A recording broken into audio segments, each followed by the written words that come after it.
시선이 필요한 곳에서 꺼낸 공을 쏘아 올리는 시간, 이를 통해 더 많은 이들과 더 나은 방향을 찾아보는 시간. 용해인 정소연이 쏘아 올린 작은 공 코너를 함께해 주실 두 분 나오셨습니다. 용해인 기본소득당 의원, 정소연 변호사 두 분 나오셨어요. 안녕하세요. 네, 안녕하세요. 예, 뭐 예전에 이제 정소연 변호사님은 또 다른 코너에서 이렇게 뵀었고, 용해인 의원님은 가끔 저희가 이제 인터뷰도 했었는데, 두 분은 이렇게 같이 모시고 이게 무슨 코너인가 우리 청취자분들은 궁금해하실 수도 있어요. 용해인 정소연이 쏘아 올린 작은 공, 이거를 줄여서 용정소공 뭐 이렇게 불려야 되는지, 일단 코너 제목은 좀 어떤가요? 네. 네, 뭔가 열심히 해야 할 것 같은 그런 제목이네요. 예, 네. 뭐 기념비적인 난쟁이가 쏘아 올린 네. 작은 공 난수공에서 우리가 이제 아이디어를 착안을 했는데, 난수공이라는 작품이 어쨌든 사회 어두운 약자들 이런 것들을 이제 소설로 이제 드러내면서 굉장히 이제 기념비적인 작품이 돼서 이 코너도 그렇게 될 것이라 믿고 저희가 이렇게 지어봤습니다. 용해인 의원님, 네. 어떻게 보십니까? 네, 여러 현안들을 이제 저희가 정책적으로 다루게 될 텐데 그런 대안들이 전국 어디서든 모든 국민들이 볼 수 있도록 높이 쌓아 올려야겠다라는 생각을 하면서 왔습니다. 아, 예. 멋진, 역시 멋지게 풀어주시네요. 역시 다르다 이런 생각이 듭니다. 이제 본격적으로 얘기 시작하겠습니다. 어제가 이태원 참사 2주기였습니다. 2년 전과 그때의 아픔과 2년이 지난 지금의 아픔은 닮았지만 조금 다른 것 같기도 한데요. 두 분은 좀 2주기 어떤 생각과 어떤 감정으로 지내셨는지 좀 궁금해요. 용해인 의원님부터 말씀해 주시죠. 네, 저는 그런 생각을 좀 많이 했던 것 같아요. 2년 전하고 뭐가 달라졌나 이런 생각을 많이 했어요. 유가족분들이 뭐 단식도 하시고 이제 삼보일배 오체투지도 하시고 하면서 정말 피와 땀을 흘려서 이태원 특조위가 이제 출발을 하기는 했지만 참사를 대하는 정부의 기본적인 태도 자체가 달라지지 않았다라는 생각을 저는 많이 했습니다. 가장 대표적인 게 이제 이상민 장관이 아직도 그 자리에 앉아 있다, 행안부 장관 자리에 있다는 것일 텐데요. 최근에 이제 국회 추모제랑 초요일에 있었던 2주기 추모제에 이상민 장관이 참석하지 않았다라는 이제 지적이니까 이상민 장관이 유족들이 원치 않아서 가지 않았다 이런 이야기를 했어요. 저는 언제부터 그렇게 이상민 장관이 유족들의 이야기를 잘 들었나라는 생각이 좀 들었어요. 그러니까 유가족 분들의 말씀과 의견이 그렇게 중요하다고 한다면 그 자리에 연연해 하지 말고 그 행정안전부 장관이라고 하는 재난대응의 총책임자 자리를 내려놓는 것이 순리가 아닌가라는 말씀을 좀 드리고 싶고요. 그리고 윤석열 대통령이 안전한 사회를 만드는 것이 진정한 애도다라는 이야기를 이제 하셨는데 예.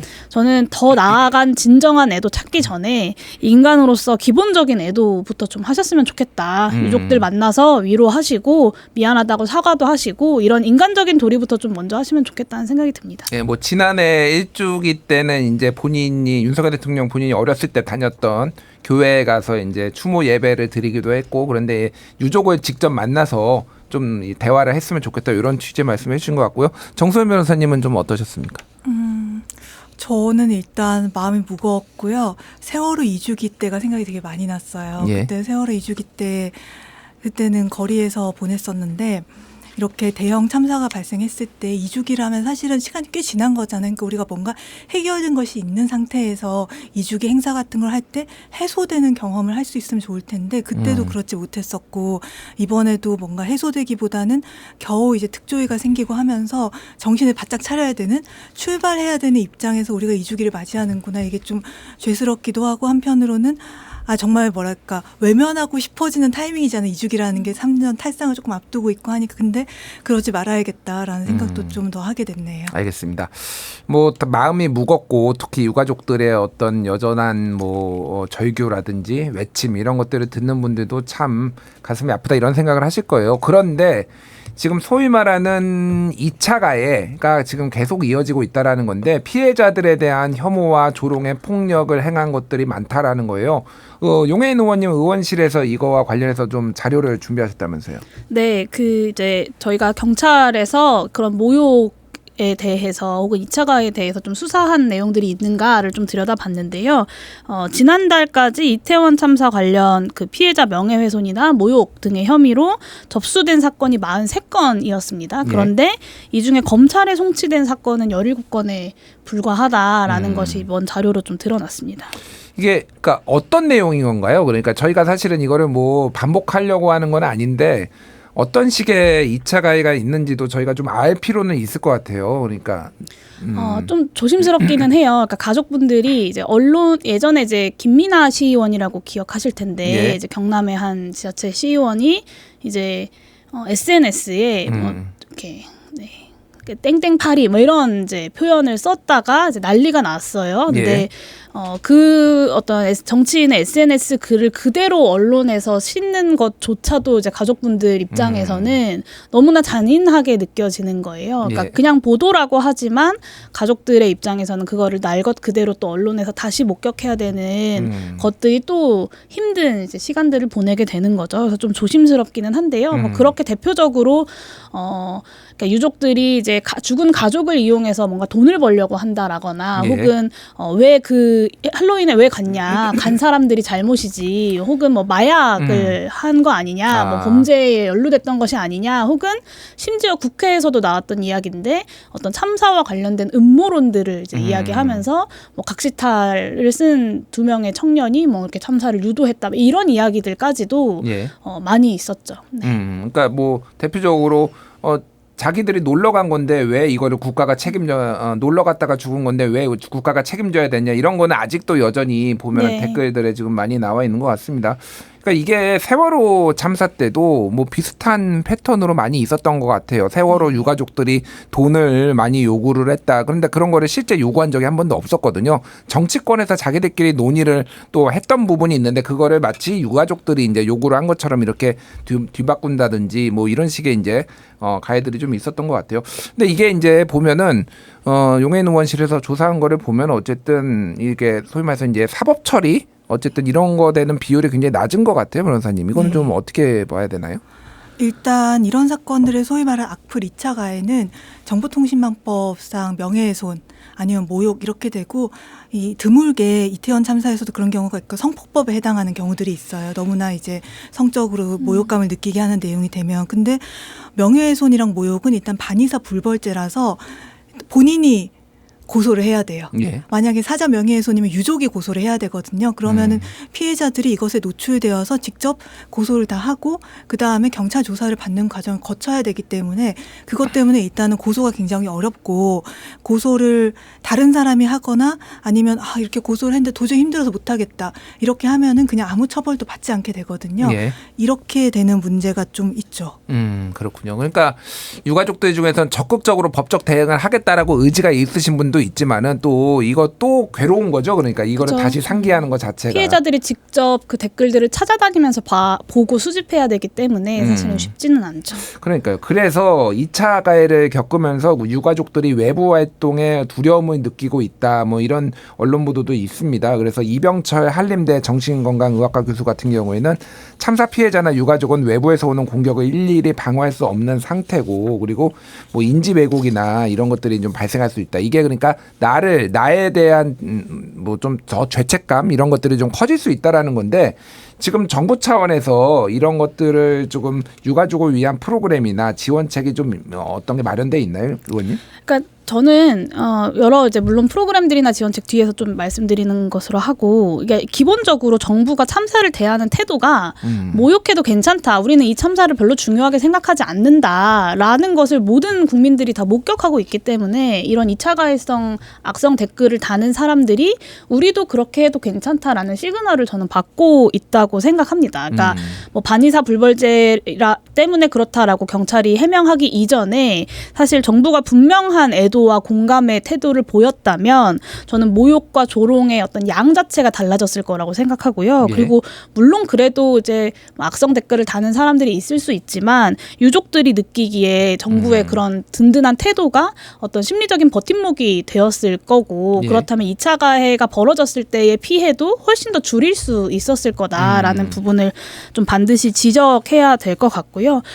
재난 참사 피해자들에 대한 여러 가지 그 지원책들이 있습니다. 이제 심리 상담을 하기는 하는데 예. 이제 이번 토요일에 있었던 2주기 추모제에서 당시에 이제 생존자 분이 이제 그 중상을 입고 이제 오랜 시간 동안 이제 치료를 받으셨는데 이제 본인이 걸음마부터 다시 배웠다 이런 표현을 하셨어요. 근데 지자체에서 받은 지원이 참사 초기에 입원 안내 문자랑 컬러링북 그리고 데일밴드가 있는 심리치료 키트였다. 그리고 텀블러 정도가 있었다라는 말씀을 하셨어요. 그리고 피해자의 외상치료가 계속되고 있음에도 불구하고 계속해서 이 내 피해, 나의 치료가 이태원 참사 때문이다라는 것을 입증해라라는 이제 과정들이 6개월에 이제 반복이 되면서 결국에는 지원받는 거를 포기해버린 사례들도 굉장히 많고요. 그리고 이제 참사 트라우마라는 게 참사 직후에만 있는 것이 아니잖아요. 그러니까 예. 이게 그리고 24시간 지속되는 것이 아니라 어느 순간 이제 울컥하고 튀어나오는 경우들이 많은데 근데 이런 부분에서 피해자임을 증명해야 되는 과정들 혹은 뭔가를 인정받고 신청해야 되는 과정들이 피해자들이 직접 심리 상담에 나서게 하고 그런 심리 상담 심리 치료에 접근하게 하는 접근성 자체를 굉장히 좀 떨어뜨리고 있다라는 증언들을 가족들과 생존자들로부터 많이 받고 있습니다. 알겠습니다. 일단 뭐 올해의 그 세월호 참사 유가족들에 대한 정신적 피해 이거가 이제 10년이 이제 지나서 이게 법안이 이제 다시 통과되지 않으면은 굉장히 이제 지원을 받기가 어려운 상황이었는데 윤석열 대통령이 어쨌든 뭐 그거를 거부권을 행사할 수도 있겠다는 얘기가 나오다가 결국은 이제 통과를 시켜서 그런 것들이 좀 지원이 확장이 됐는데 뭐 이제 뭐 디테일도 조금 많이 신경을 써야 되지 않나. 기본적으로 뭐 의원님이 말씀하셨다시피 이게 진영 대결처럼 될 경우에는 진영에서 공격이 들어오고 이런 것들이 굉장히 좀 이 피해자들의 유가족들을 위축시키는 거 아닌가 그런 생각이 듭니다. 일단 다음 주제로 좀 넘어가 볼게요. 참사를 이제 어떻게 막을 수 있느냐 이게 좀 중요한 것 같아요. 그러니까 이제 유가족들의 문제도 있고 그리고 참사를 진짜 시스템적으로 막을 수 있는 문제 이게 지금 어디까지 와 있는지 좀 여쭤봐야 될 것 같은데 지금 윤석열 정부는 국가안전시스템 개편 종합대책으로 지자체 재난관리 전문 인력 증원을 지금 얘기를 하고 있는데 이게 어느 정도인지 좀 궁금합니다. 변호사님. 일단 재난관리 인력 방재 안전직이라는 게 있어요. 이게 용산구에도 한 명밖에 없어서 네, 맞습니다. 문제가 많이 됐었잖아요. 예. 그런데 아직까지도 이 방재 안전직 공무원이 하나도 없는 지자체가 12곳. 그리고 딱 한 명 있는 지자체에 한 명 있는 곳이 36곳에 불과해서 일단 인력이 너무 부족한 상태인 거죠. 그러니까 방재 안전직이라는 공무원 직군이 있는데 이거는 기본적으로 이 지자체에서 그 해당 지자체에서 일어나는 맞아요. 각종 예. 재난을 계획을 세우고 무슨 일이 일어날 수 있는지 그리고 그거를 예방하는 역할 뭐 이런 것들을 하는데 인력이 좀 턱없이 부족하다라는 거죠, 의원님. 네, 그러니까. 그렇습니다. 그러니까 용산구청 같은 경우에는 안전재난과에 27명이 있었는데요. 그중에 방재안전직은 1명에 불과했었거든요. 그러니까 안전재난과가 있기는 하지만 재난 대응의 전문성이 현저히 떨어진다는 것이고 그것이 참사 초기에 이제 용산구청의 미흡한 참사 대응을 낳았다라는 것도 지적할 수밖에 없을 것 같고 2024년 8월 말 기준으로 지자체 방재안전직이 871명입니다. 전국에요, 네, 전국에. 전국에. 예. 근데 4차 국가안전관리 기본계획에서의 이제 목표가 있었어요. 그게 예. 2020년부터 2024년 사이의 계획인데 그때 당시에 목표가 1,640명이었습니다. 그러니까 목표치의 절반 정도 수준밖에는 이제 없는 상태인 거고요. 전체 지자체 소속 공무원의 0.27%에 불과한 수치입니다. 그러니까 우리가 기본적으로 어떤 재난에 대한 대비 이런 것들이 좀 부족한 상황인 것 같은데 처음 문제도 좀 있는 것 같아요. 제가 듣기로는 상당히 이 직군을 좀 기피하는 분들이 많다라고 얘기를 들었어요. 왜 그런 건가요, 변호사님? 일단 비상근무를 해야 되니까 주말이라든지 휴일 같은 게 정확하지가 않고 예. 그리고 지금 의원님 말씀해 주신 것처럼 사람이 적잖아요. 그럼 많은 일을 해야 되고 기본적으로 좀 과중한 업무에 노출이 되고 약간 그 업무 면에 있어서 방재 안전직 업무 부담을 줄이기 위해서 뭔가 관계부처의 지원이라든지 협조라든지 이런 걸 얻는 것도 쉽지가 않은가 보더라고요. 그래서 예. 아마 퇴직률이 11%가 넘는 정도로 그냥 사람도 적고 금방금방 그만두는 예. 그런 상황에 처해 있다고 볼 수 있습니다. 네, 그러니까 이게 굉장히 중요하다라고 생각을 하면 정부에서는 뭐 이렇게 사람을 더 일단 뽑고 그리고 그쵸. 소위 말해서 네. 뭐 특근 훈련수당이라든지 이런 거를 주고 주간 뭐 이제 행사가 없을 때는 더 많은 뭐 휴가를 주고 뭐 이런 식으로 운영을 해야 되는 거 아닌가요, 의원님? 네, 그렇습니다. 일단 방재안전직 전무한 지자체가 12곳이라고 행안부가 이제 국회에 자료를 제출을 했는데 실제로는 진천이랑 금산군이 이제 방재안전직이 우리 한 명 있다라고 답변해서 이제 10곳입니다. 근데 네. 말씀하신 대로 조기 퇴직률이 11.1%예요. 근데 이게 어느 정도인지 좀 감이 오시려면 이걸 좀 말씀드려야 될 것 같은데 전체 지방 공무원의 퇴직률이 0.8%입니다. 0.8인데 여기는 11.1이요. 그렇습니다. 그러니까 한 14배 정도 차이가 14배? 나는 거죠. 오. 네, 그러니까 엄청나게 이 방재안전직들이 퇴사를 많이 하고 있다는 거고 그리고 방재안전직이 일이 힘들고 책임이 굉장히 무겁습니다. 책임이 예. 굉장히 무거운데 이 처우 개선 이야기가 사실 여러 차례 저도 이제 국회에서 작년에도 지적하고 올해도 지적했지만 이렇게 개선이 되지 않으면서 2명이 새로 들어오면 들어온 사람 중에 1명이 나가는 구조예요. 그러니까 예. 인원이 늘지 않는 거예요.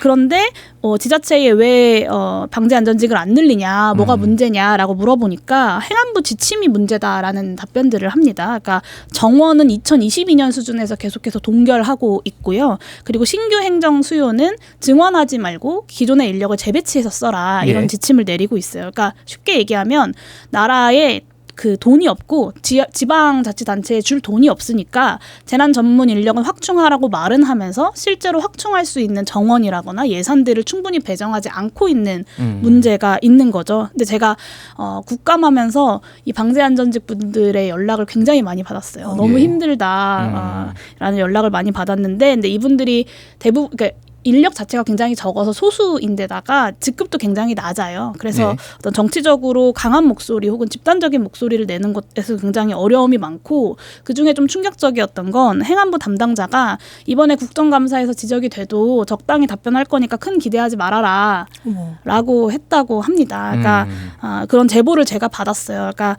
사실은 어려운 문제이지만 손대기 싫다 어려운 문제라서 이런 태도를 행안부가 견지하고 있는 것 자체가 굉장히 큰 문제라고 볼 수 있습니다. 알겠습니다. 그러니까 뭐 말로는 어쨌든 정부나 이제 윤석열 대통령도 뭐 이제 재난 없는 사회를 위해서 노력하겠다라고 하지만 현실적인 문제 이게 또 이제 소위 말하는 이제 세수 펑크 문제도 있고 그래가지고 예산이 좀 부족한 거 이런 거가 있는 것 같습니다. 시간이 많지 않은데 마지막으로 재난 없는 사회를 위해서 그리고 앞으로 또 이런 것이 반복되지 않기 위해서 어떤 것들이 좀 필요한지 두 분 한 1분 정도씩 말씀해 주시죠. 네, 저는 무엇보다도 일단 이번 이태원 참사의 진상 규명이 확실히 될 필요가 있다고 생각합니다.